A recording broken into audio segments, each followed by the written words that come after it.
iPhone 11 menjadi smartphone Apple pertama yang dijuluki iPhone Boba. Keuntungan lainnya yang bisa kamu dapetin kalau beli iPhone 11 di saat ini juga. Yang pertama,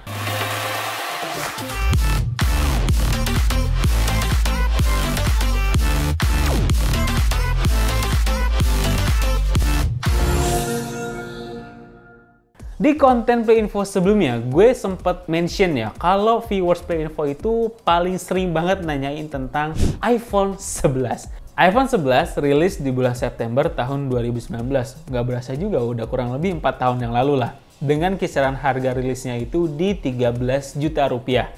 Nah, sebelum iPhone 14 rilis, peminat iPhone 11 itu minim banget karena harganya masih di kisaran 13 juta rupiah. Jadi orang tuh agak nanggung gitu, lebih baik update ke iPhone XR atau iPhone XS. Begitu iPhone 14 dan iOS 16 rilis, nah yang tadinya iPhone XR dan iPhone XS ini ramai peminat, jadi langsung sepi peminat karena otomatis Apple sendiri akan memotong masa penggunaan iPhone XR dan iPhone XS ini menjadi kategori Apple Vintage Product yang tidak akan disupport lagi iOS terbaru di beberapa tahun yang akan datang.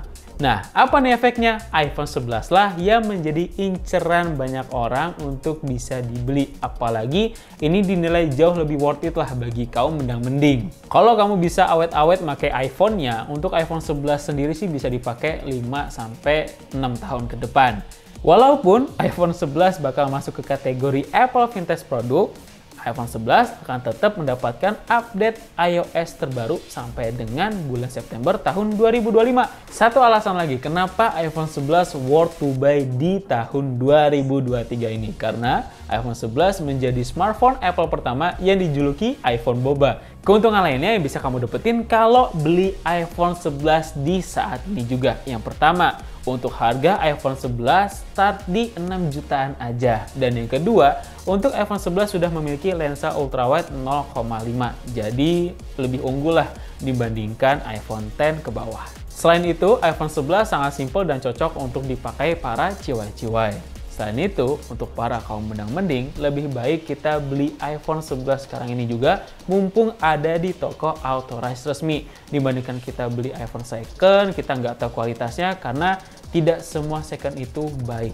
Tapi di balik kelebihan dan keuntungan pasti ada yang namanya kekurangan, apalagi untuk iPhone 11 di tahun 2023 ini. Yang pertama, ini menjadi poin yang paling pedih. Untuk iPhone 11 ini tidak support jaringan internet 5G. Poin selanjutnya, kalau iPhone 11 ini dipakai dalam kurun waktu 1 sampai 1,5 tahun ke depan, ya masih cukup oke lah. Tapi kalau misalnya kalian beli iPhone 11 untuk dipakai sampai 3 tahun ke depan, lebih baik dipikir-pikir dulu. Apalagi karena iPhone 11 ini usianya udah kurang lebih 4 tahun. Dari beberapa poin kekurangan tadi, ada lagi nih poin kekurangannya yang dimiliki iPhone 11, terutama di bagian layarnya. Yang dimana untuk iPhone 11 ini kan menggunakan layar IPS LCD yang jelas tuh lebih boros dibandingkan layar AMOLED yang ada di iPhone 12 dan iPhone terkini. Dan juga untuk di bagian pencerahan warna, IPS LCD yang ada di iPhone 11 ini kurang akurat dan kurang kontras dibandingkan layar AMOLED yang ada di iPhone 12 dan iPhone saat ini juga. Karena berbagai alasan tadi soal kekurangan yang ada di layar IPS LCD, maka dari itu Apple memutuskan untuk menggunakan layar AMOLED mulai dari iPhone 12, iPhone 13, iPhone 14 sampai dengan iPhone 15 sekarang.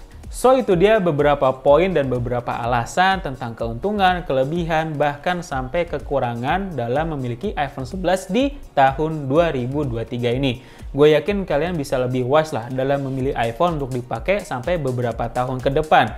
Jadi kira-kira kalian semua ingin tetap menggunakan iPhone 11 di akhir tahun ini atau ingin switch upgrade ke iPhone terbaru, entah itu iPhone 12, 13, atau sampai iPhone 15 saat ini juga. Boleh share di kolom komentar, please like dan share konten ini. Jangan lupa subscribe dan nyalakan lonceng notifikasinya supaya kalian selalu mendapatkan informasi seputar produk Apple lainnya hanya dari Play Info. Playworks, the official license store.